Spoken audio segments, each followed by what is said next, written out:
Ready start.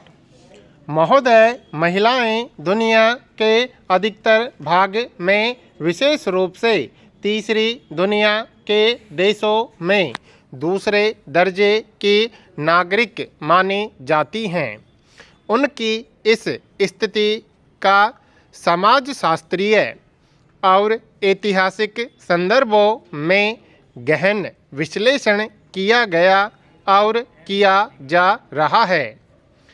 उनकी स्थिति बेहतर बनाने के अनेक तरीके बताए जाते हैं, लेकिन इन सब के बावजूद महिलाओं की स्थिति में कोई गुणात्मक मौलिक अंतर नहीं आया है। इस संदर्भ में समाज के उन वर्गों की बात करना निरर्थक है जहां परिवर्तन की हवा बहुत पहले चल चुकी थी। यह संदर्भ बहुसंख्यक महिलाओं से संबंधित है।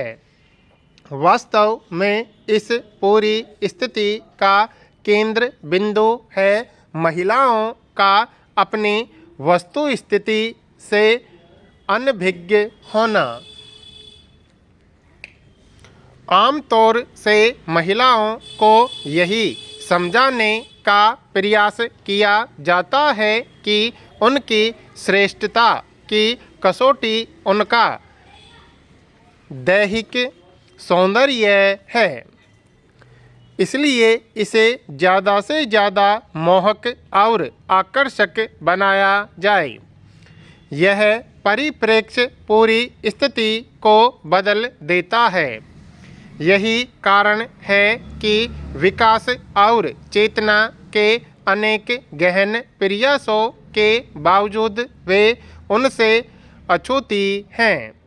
महिलाएं अपनी स्थिति से परिचित हों, इसके लिए जरूरी है कि वे निरक्षरता और अज्ञान की अंधेरी सुरंग से निकल कर शिक्षा और ज्ञान के आलोक में विचरण करें। ऐसा करने से ही विकास की प्रक्रिया के अंतर्गत पुरुष के समक्ष व्यवहारिक स्तर प्राप्त कर सकती हैं। इसलिए महिलाओं के विकास के लिए किया जाने वाला कोई भी वह प्रयास जिसमें उन्हें शिक्षित करने का आग्रह नहीं है, न केवल अधूरा है बल्कि पर्याप्त सीमा तक निरर्थक भी। शिक्षा प्राप्त करने के बाद भी महिलाएं अपनी सामाजिक स्थिति का ठीक ढंग से आकलन करने में समर्थ होती हैं। शिक्षा के द्वारा प्राप्त ज्ञान चक्षु उन रूढ़ियों के विरोध का साहस देते हैं जो महिलाओं को आगे बढ़ने से रोकती हैं और जिनकी कोई सामाजिक प्रासंगिकता नहीं है।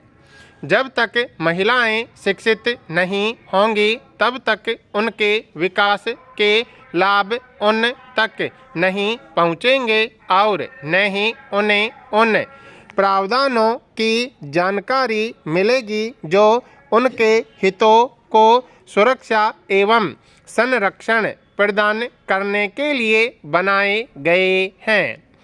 इसलिए यह सामाजिक अनिवार्यता है कि महिलाओं को शिक्षित करने वाले समस्त कार्यक्रमों को सामाजिक विकास की शर्त के रूप में देखा और समझा जाए। आम तौर पर घर परिवार संबंधी निर्णय में महिलाओं की उपेक्षा की जाती है। महोदय, प्रगतिशील युग में प्रत्येक व्यक्ति का जीवन प्रतिस्पर्धा और दूसरों के समान उन्नतशील व्यक्ति बन जाने की प्रबल इच्छाओं से पीड़ित है। समानता की अधिकारी एवं जीवन मूल्यों की अस्मिता के अभिज्ञान में महिलाएं हर क्षेत्र में पुरुषों से आगे बढ़ने की प्रगतिशील विचारधारा से जुड़ती जा रही हैं। विभिन्न अस्मिताओं की रक्षा हेतु इन्हें असीम समर्थन की आवश्यकता महसूस होती है। यदि कहीं भी इसमें अवरोध की स्थिति आती है तो महिलाएं उस पीड़ा को सहन नहीं कर पाती हैं और मानसिक अस्वस्थता नामक भंवर में घिरने लगती हैं। मानसिक अस्वस्थता उत्पन्न करने में निम्नलिखित कारक सहायक सिद्ध होते हैं, जैसे आनुवंशिकता, शारीरिक, भौतिक, पारिवारिक, सामाजिक, शैक्षणिक, आर्थिक, संवेगात्मक, सांस्कृतिक, आकस्मिक घटनाएं व राजनीति। इन विभिन्न कारकों में से स्त्रियों को पारिवारिक कारक सर्वाधिक प्रभावित करते हैं। ऐसा माना जा सकता है कि स्त्रियों के जीवन में मुख्यतः 3 परिवर्तनशील स्थितियां होती हैं, जैसे विवाह से पूर्व, विवाहोपरांत एवं बेटे के संरक्षण में। इन तीनों स्थितियों में स्त्रियों का व्यक्तित्व प्रभावित होता है और जब स्त्रियों के व्यक्तित्व का प्रभाव असमायोजित व्यवहार के रूप में प्रकट होता है तो निश्चय ही यह परिणाम स्त्रियों को परिवार में उचित मान प्राप्त न होने के कारण ही उत्पन्न होता है। स्वयं के मान को बचाए रखने के लिए वह अंतर्मुखी व्यक्तित्व अपना लेती है। कुछ महिलाओं को तो प्रारंभ से ही प्रत्येक क्षेत्र में बचपन से ही निष्क्रिय रखा जाता है। केवल गृह कार्य को छोड़कर अतः वे स्वयं को महत्वहीन समझने लगती हैं। जहाँ पर विवाहित महिलाओं के प्रति नम्रतापूर्ण व्यवहार उनके परिवार के सदस्यों का होता है, वहीं वह स्वयं को घर की सम्मानीय समझती हैं। नारियों के प्रति नम्रतापूर्वक व्यवहार होने का अभिप्राय उनके मान सम्मान को बनाए रखना है। यदि महिला अविवाहित हो तो उसे अपने अभिभावकों के साथ ही अन्य सदस्यों से अधिक लाड़ प्यार प्राप्त होता है।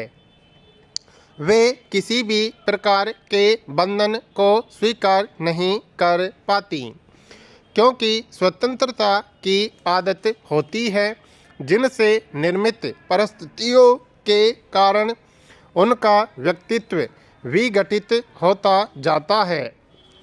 चूँकि व्यक्तित्व का प्रभाव व्यवहार पर पड़ता है, इसलिए समायोजन संबंधी समस्या उत्पन्न हो जाती है।